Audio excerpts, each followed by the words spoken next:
Good afternoon, everybody.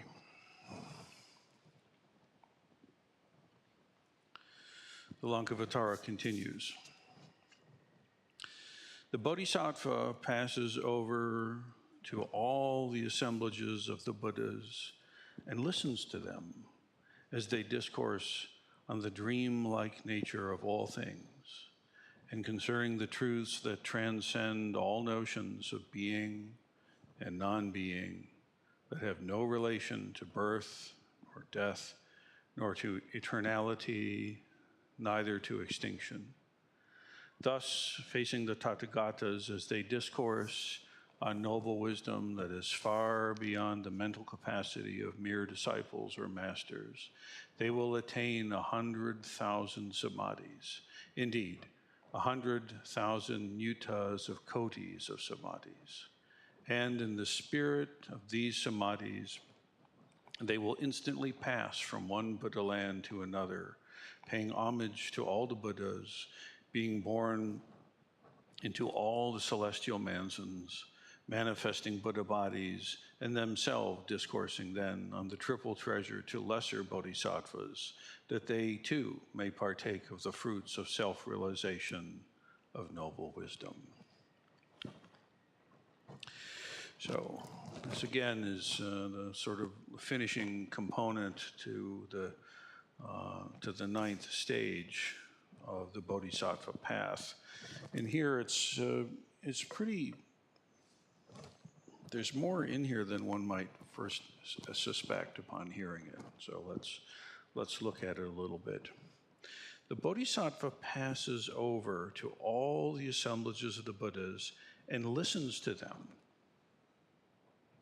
Okay. The sutra here is pointing out that at a certain stage of training, at a certain level of practice, you are hearing the discourse of the Buddhas at every turn, at all times and in all places, in what the normative mind would call sacred or secular or miraculous or mundane. These distinctions no longer hold sway. Literally, a person at this stage of practice can feel the proclamation of the Dharma in the spring rain, in the rusty beer can cast aside on temple grounds decades and decades ago, and the sound of nature and of motors, the feelings of comfort and discomfort. Everything is expressing the profound total truth of reality. And two, being able to hear discourse of Buddhas throughout space and time. Now here we have to appreciate that this is coming through our Indic tradition ancestor. Remember, Bodhidharma is bringing this with him from India up into China. Some 25 generations of teaching from Shakyamuni Buddha up to Bodhidharma. If I have my math right, he was something like the 24th, 5th, or 6th ancestor, somewhere in there. So there's a long time, centuries, maybe about 1,000 years, give or take, of Indic tradition processing. So we get a very different character than we get from the Taoists and the Confucians, and then we get from the Japanese, let alone the Toledans, as I'm fond of saying. Right? But to appreciate that there's something very important being pointed here. This person, this stage of practice, you are literally able to access the Dharma at any time. And you can access the Dharma from any time. Kind of like an early Google search. Maybe your Dharma eye is the original true intelligence. Right? Instead of AI, it's DI, Dharma intelligence. Right?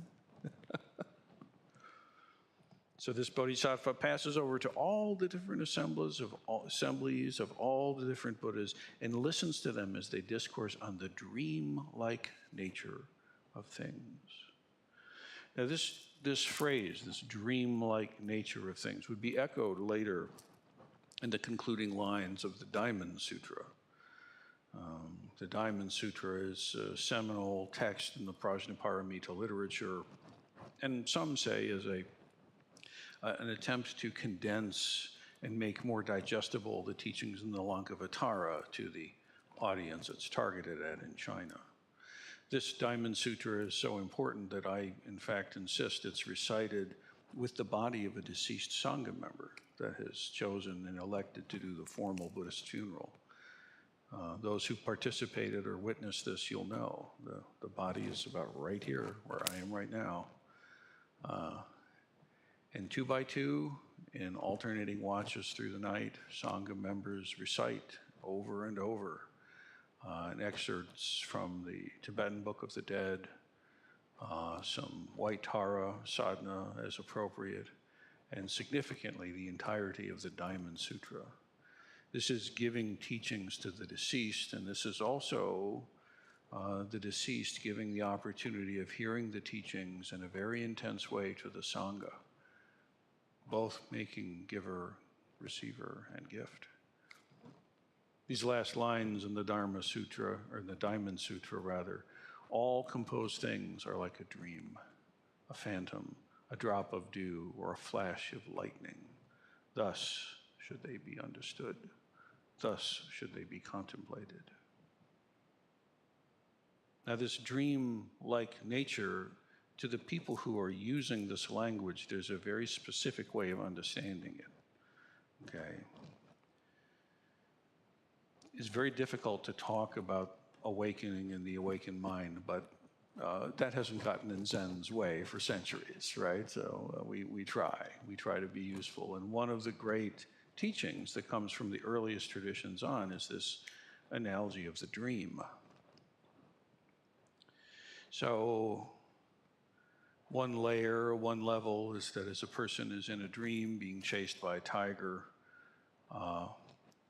they recognize that they're dreaming. And this tiger is just a dream, and they know they're safe. Another one is they recognize that they themselves are, and not just the tiger is a dream, but they are in a dream themselves, and they're safe. Right? Ultimately, what needs to be realized is that the material of the tiger, the stuff that the tiger is made of, and the stuff that all the other, features of the dream, the mountain, the valley, the city, the desert, whatever it is, the different characters that you encounter, as well as the sense of yourself as a perceiver of the dream, all of it is created with the same material, which is mind.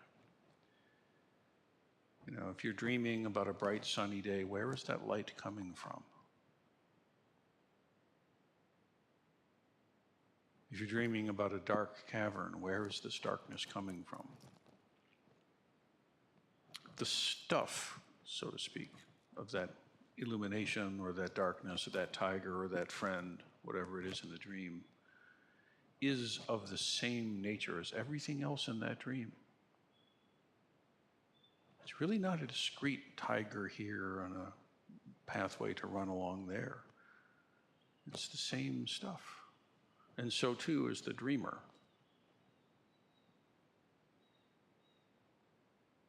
So there's this distinction between the experiential reality, let's say, of being chased by a tiger in the dream and the truth, which is that you're cozy in bed. So this business of waking up is not a random simile. It's a direct expression. The project of Zen is awakening. So seeing the dream-like quality of things does not mean just dismissing everything or like nothing matters. But it's the way in which this experience is coming into being that needs to be seen and needs to be recognized.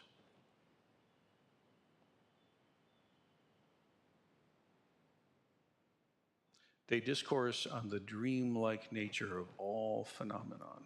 That's what the Buddhas are discoursing about. Right? And concerning the truths that transcend being and non-being. You've got the dream-like quality, the real and the true, the substance, so to speak. And then there's this pointing to what is it that is beyond yin and yang. This is what the Buddhas teach to someone at this level. Beyond being or non-being. Does the tiger in the dream have a being or not? Trap. Beyond birth and death. Where was the tiger in the dream born? When will it die? These terms simply do not apply. Eternity and annihilation or extinction. Is the tiger in the dream forever or not? Kind of a silly question, actually. So the Buddhas point forth the flash of lightning in a summer storm, bubble in a stream, interdependent co-arising, non-self-substance-ness of things, thusness, and beyond categorization. This is why the Buddhas speak in terms of the unborn mind, realizing the unborn mind. When you're in a dream, do you recall getting ready, set, and pushing start, and then letting the credits roll and the beginning starts, you have some popcorn, and now the dream begins to unfold? No, it's not like that. You're instantly in the middle of this whole universe that has no backstory and none is needed. It's all assumed. Beginningless to you in your perception when you're in that space.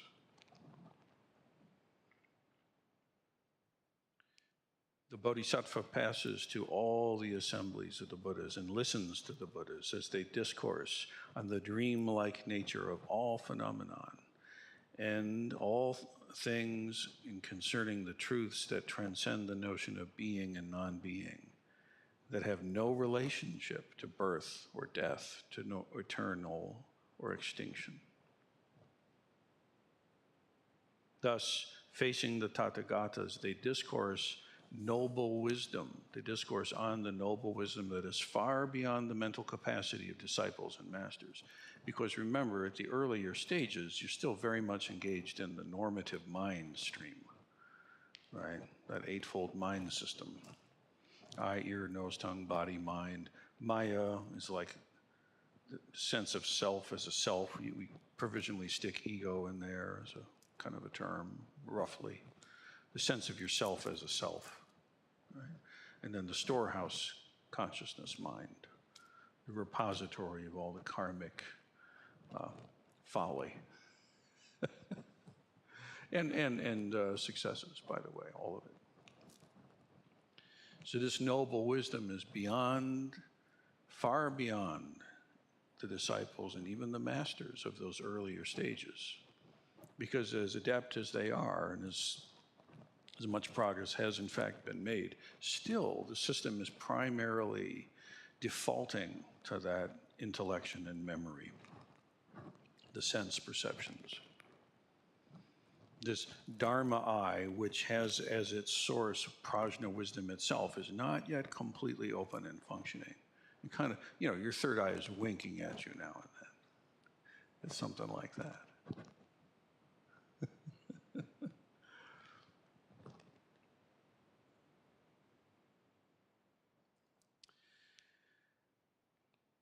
This noble wisdom that is far beyond the mental capacity of disciples and masters.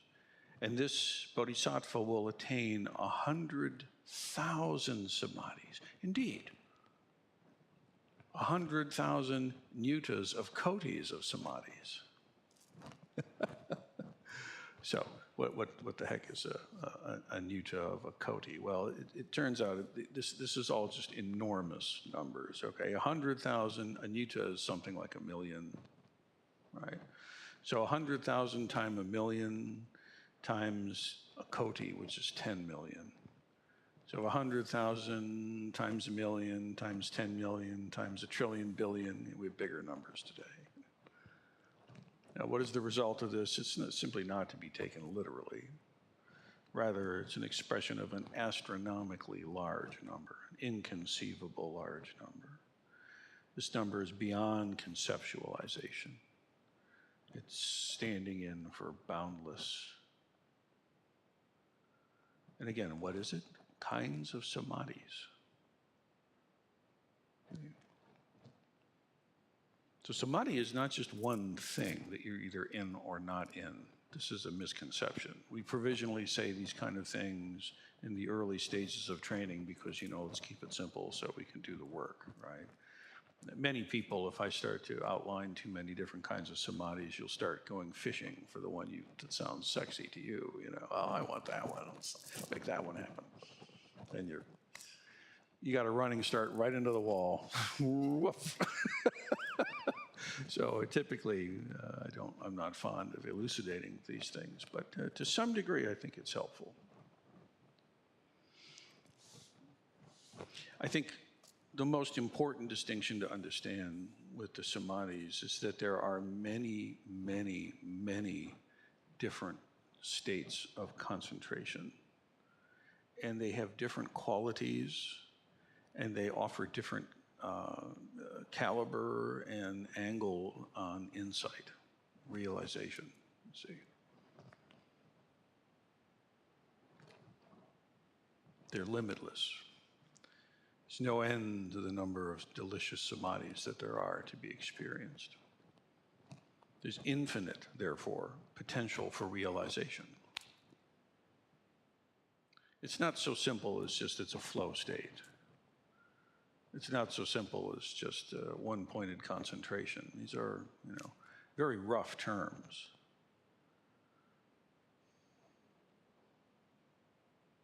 In the beginning of training, of necessity, in my view, you must begin with single-pointed concentration awareness. You've got to start and really get some traction, serious traction, in I am paying attention to my breath, and I am putting my mind in the one point. This has got to happen. And it is a kind of samadhi. Therefore, it is a kind of, it lands within the discipline of Zazen.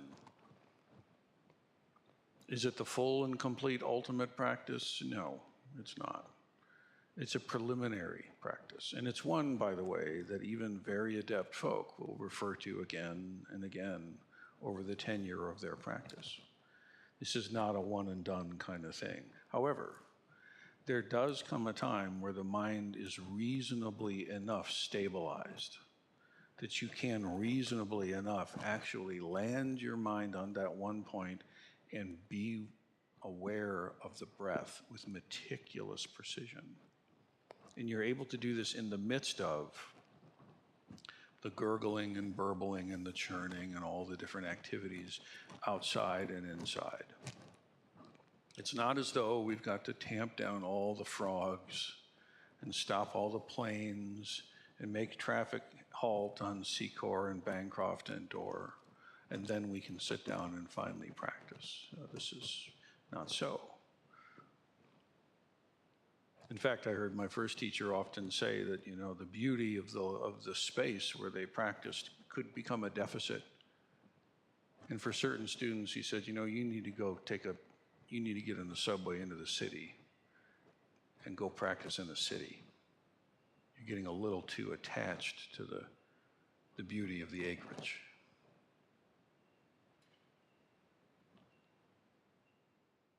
If I can zazen there, I'll zazen anywhere.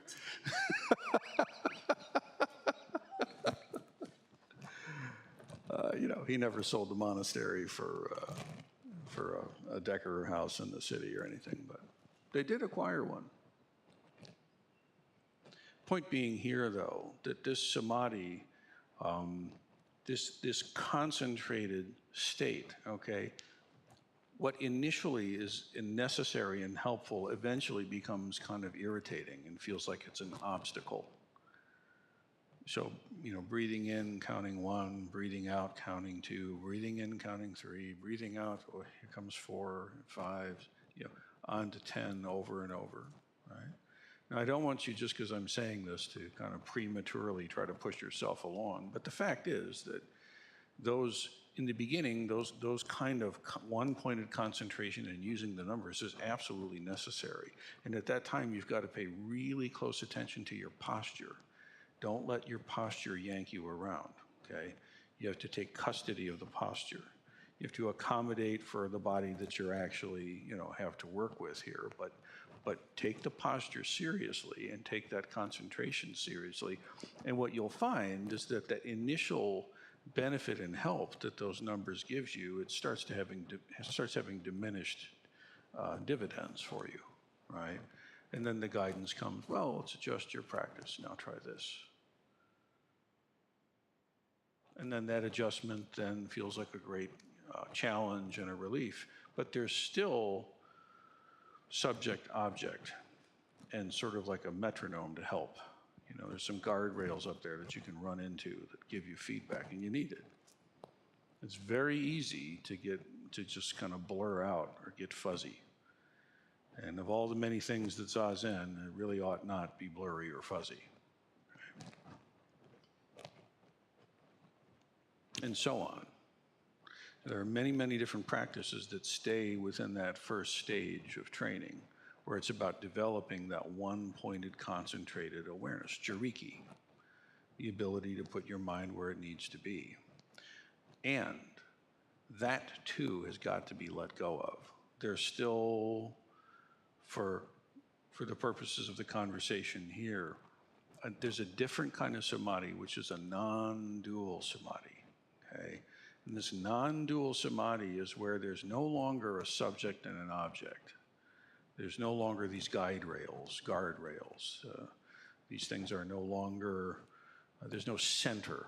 There's no fixed point anywhere. There's no references.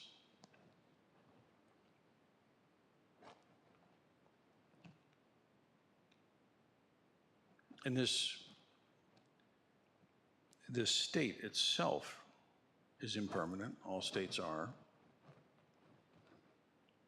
And it's not sufficient to just glance into that state for a time or two and think the project is done. It's not. You're doing great. You've got entrance into the way. This is auspicious and wondrous, but do not be satisfied. There's something further. There's a lot further that must be realized, actualized, embodied, manifested.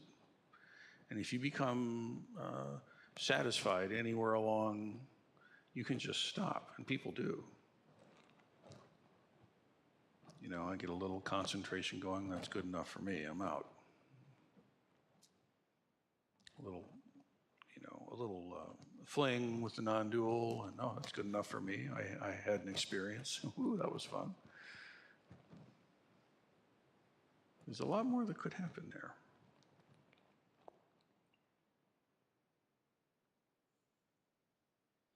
one of the things that happens is that this sense of the witness has to be dropped off.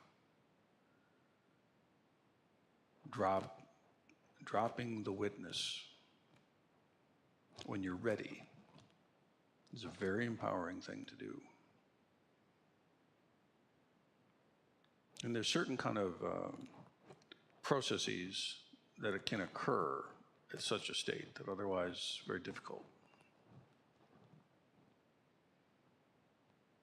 The kinds of things that arise in the mind stream. I don't pay a lot. I don't encourage us to pay a lot of analytical kind of attention to these things. If something keeps coming up over and over and it needs to be addressed, fine. There's something to be addressed.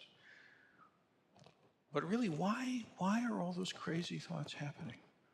Where are those crazy, crazy thoughts coming from? Like you would think by now you'd be over it, right? But no, the hit parade comes out again, with a new twist, a new wrinkle, some fresh hell to be afraid of, or fresh delight to sit there longing for, on and on.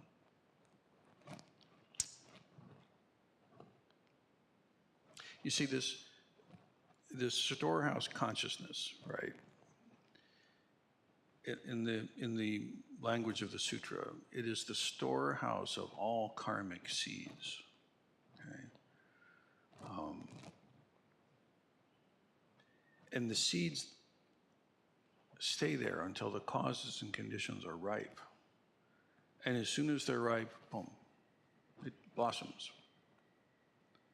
And we've discovered seeds in Egyptian tombs and whatnot that are thousands of years old, and under the right setting, life comes again.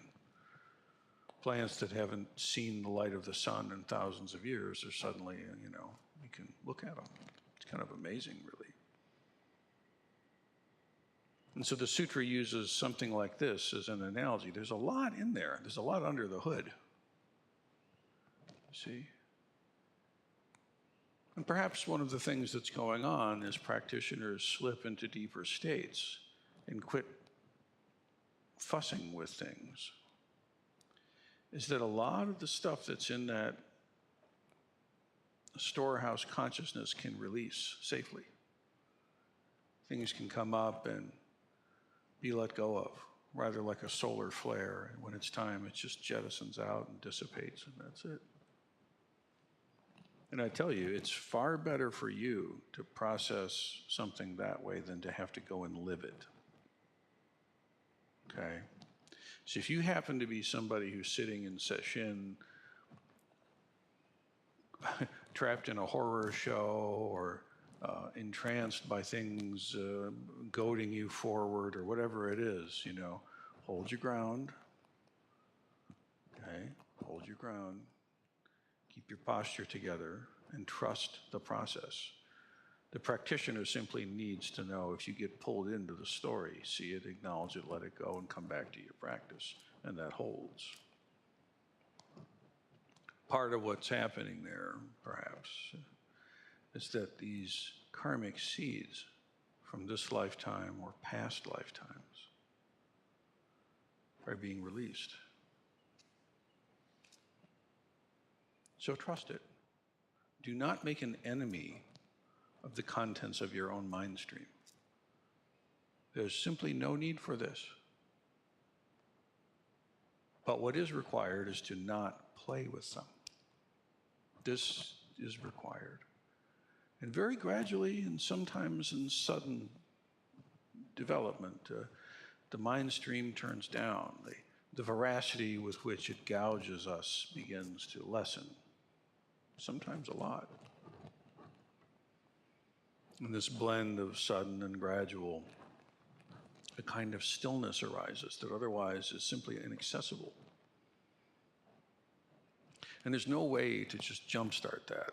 I feel very strongly that even some deep, profound moment of non-dual awareness is not sufficient in and of itself. There's a lot of digestion. There's a lot of connection. There's a lot of being one with the practice that is for centuries and centuries been integral, and it's no different for us.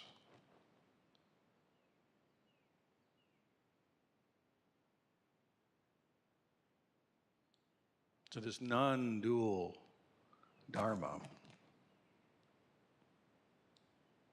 is not a matter that you go and find that non-dual state, okay? It's another one of these little traps here. That sounds good. I'll get that one. Watch me go. Rather, practice not creating.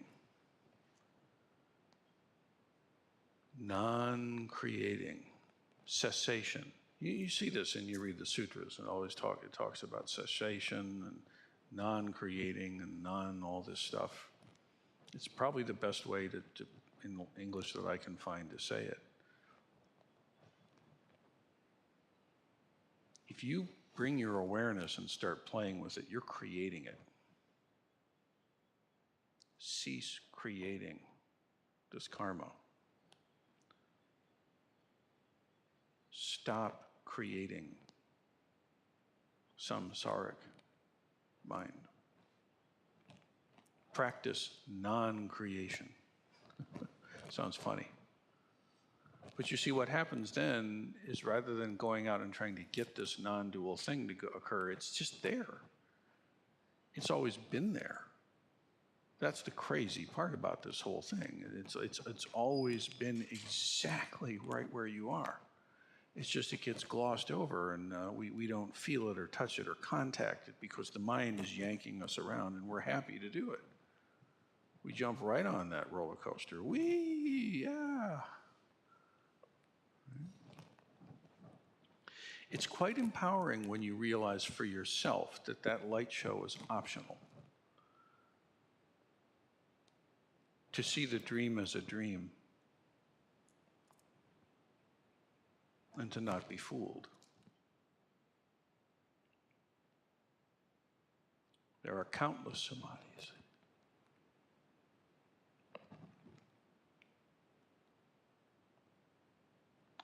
Simply stay to your practice and do not create. You don't need to create anything. Not only do you not need to create drama, you don't need to create dharma either. It's right there. Take this clenched fist of your mind and open it up. Stop creating, stop clutching, stop holding, and simply allow.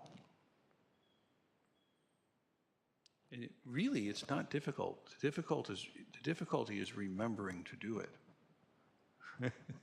It's really not hard to do. You just bring your awareness back to your breath if that's what your practice is. It's remembering to do that. And this is why it's so important. Every instant that you spend in Zazen is also acclimating yourself. It's giving you deeper references. And over time, sometimes suddenly, sometimes gradually, this becomes more and more of your default setting. And at the same time, the challenges in the storehouse consciousness are dissipating and lessening. So at the same time that you're learning and experiencing more and more mastery, you're also having less and less stuff to deal with. It's like compound interest in the spiritual realm. It all starts working for you. Compared to compound interest going the wrong way, where no matter how much you win, you still feel like you can't win enough.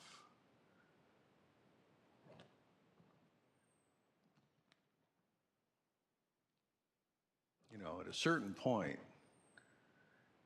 in the cycle of life, you would think that we would go, what the heck is happening here? But most of our fellow Homo sapiens don't do that. If you are so fortunate and lucky to have the causes and conditions that you go, what is going on here? There's your treasure. The sincerity of that question and the devotion with which you approach it. is the currency of awakening. And you can't go and buy that. And sadly, you can't give it to others. But if you're lucky enough to have that true treasure, then tend it, care for it, nurture it. And for goodness sake, don't waste a second of session time. When you leave the cloistered walls of the temple and the grounds, the world's push and pull is right there. Ultimately not a problem. Ultimately kind of fun. But in the interim, very challenging.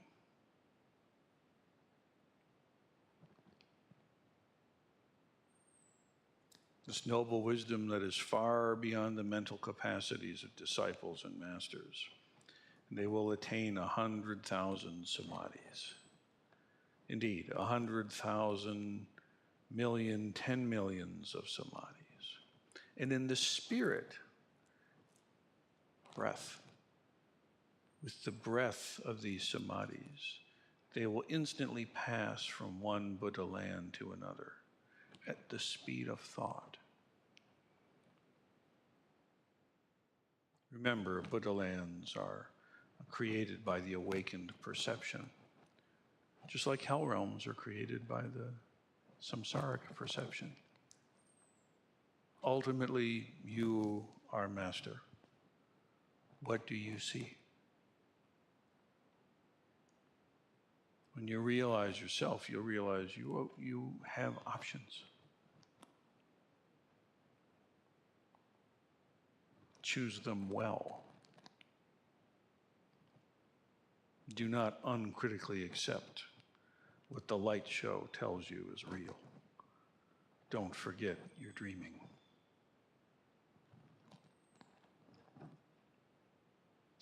They will pass from one Buddha land to another, paying homage to all the Buddhas.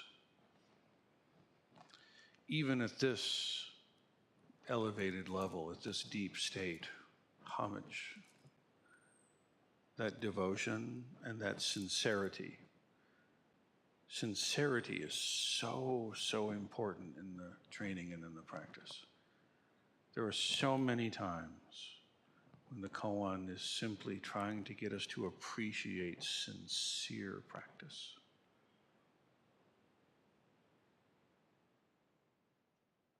And not all insincerity is intentional. Sometimes that defense mechanism, that conditioning is wound so tight, and we're so acclimated to it and identified with it, that we sincerely take that to be who we are and what's real. But you must not accept this. You must not accept this. You must keep the question awake. What is true? What is not true about this? Where is Buddha, Dharma, Sangha? Who am I?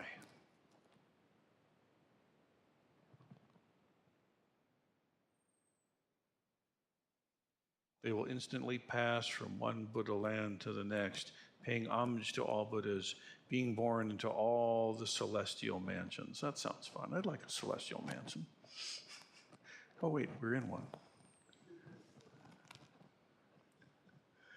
Jeweled palace with the hosts of Mahasattvas and Buddhas. Can you see them? I see Buddha people.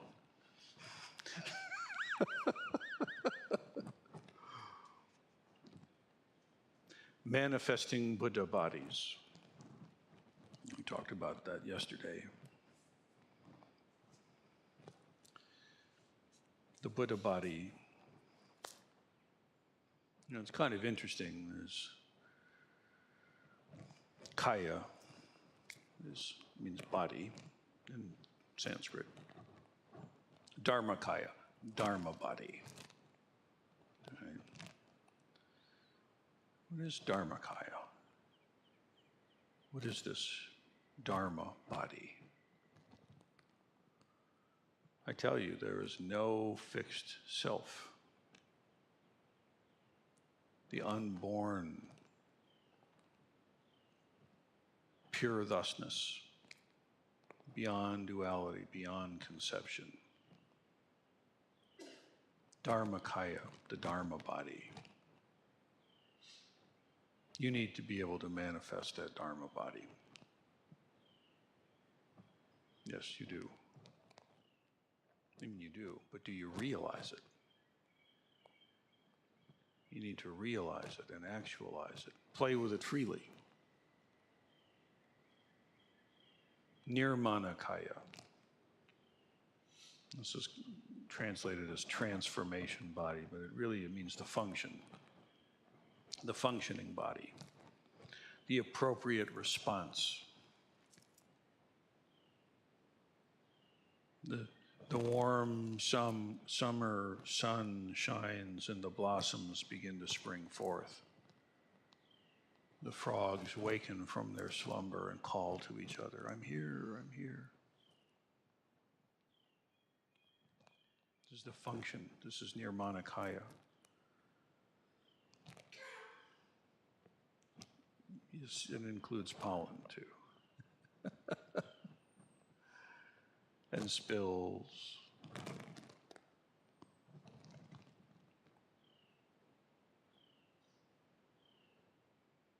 Now, this is why you see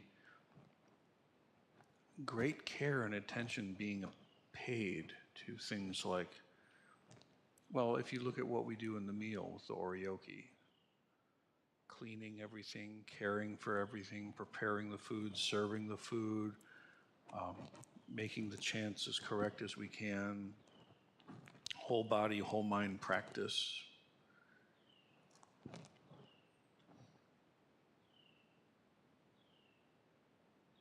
I remember how deeply nourishing and how intuitively I just didn't like it at all. Like the oryoki thing was like, oh God, can we just not, you know? It just seemed, for whatever reason, it wasn't my go-to entry gate into the Dharma, but like many things, that which I initially felt some kind of resistance to, there's a treasure there for me. I encourage you to pay attention similarly. But I remember when oryoki opened for me, it was not at Sesshin, it was when I was back in the city. And I'm standing there in this, you know, galley kitchen in this student apartment, you know, in a very questionable neighborhood.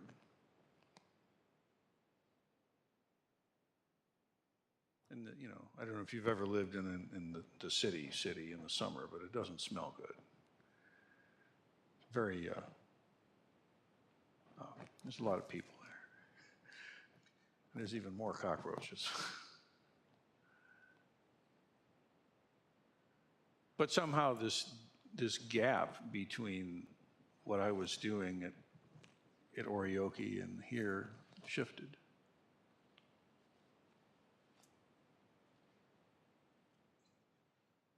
And I could see in the dish doing in the little galley kitchen in the apartment, the feeling that I got to at Sesshin and oryoki, which was crazy because there's no chanting.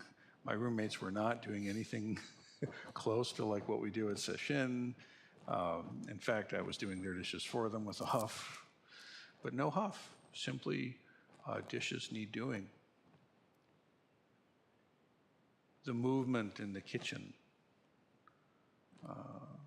caring for the dishes in silence, this beautiful dance, perhaps you felt it, you know, the dishes, the soap, the water, the moving through, all without a word, this seamless flow. This is Nirmanakaya, body of Buddha, if you can see it.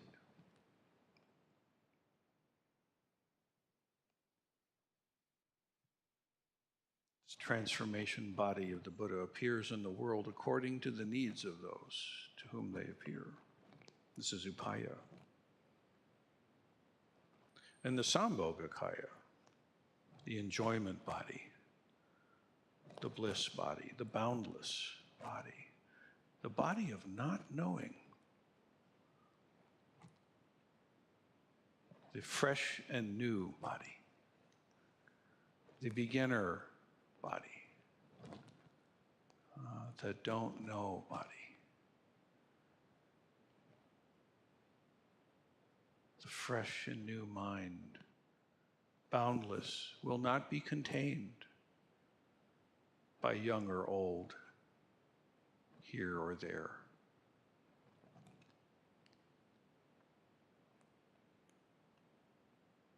These samadhis and these Buddha bodies are worth paying attention to.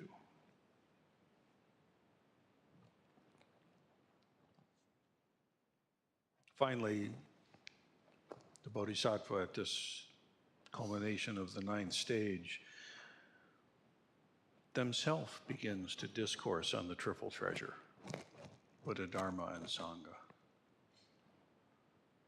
to those who have less experience, so that they too may partake of the fruits of self-realization, self-realizing noble wisdom. It's the natural flow of things. It's the most natural thing.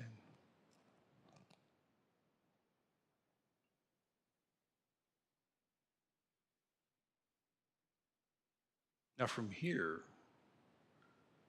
the path of the Bodhisattva comes to a kind of conclusion, and we move into the realm of the Tathagatas.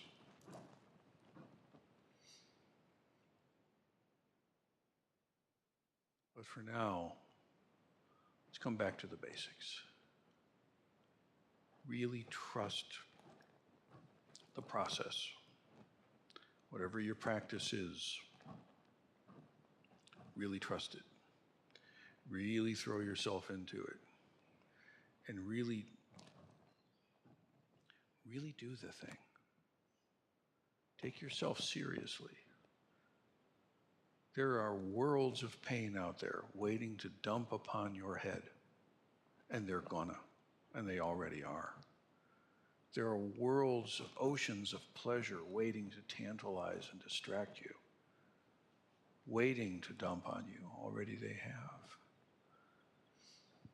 There's a vast, incalculable blank space of burning apathy where you just don't care about anything anymore. Just waiting to pounce on you.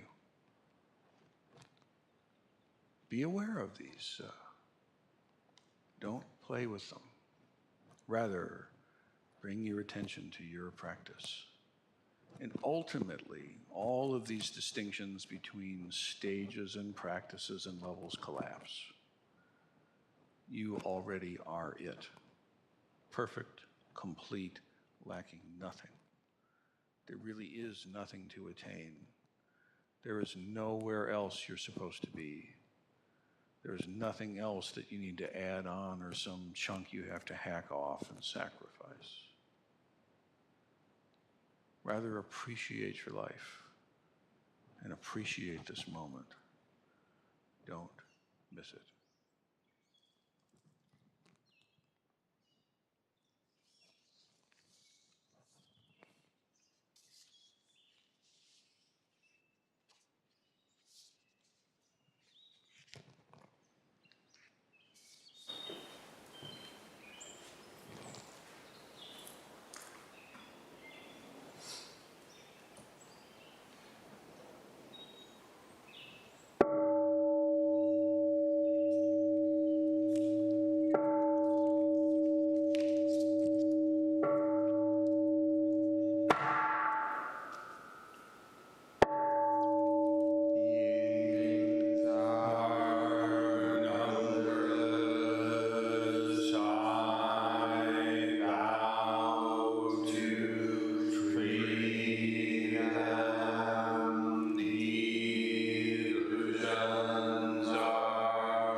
Master.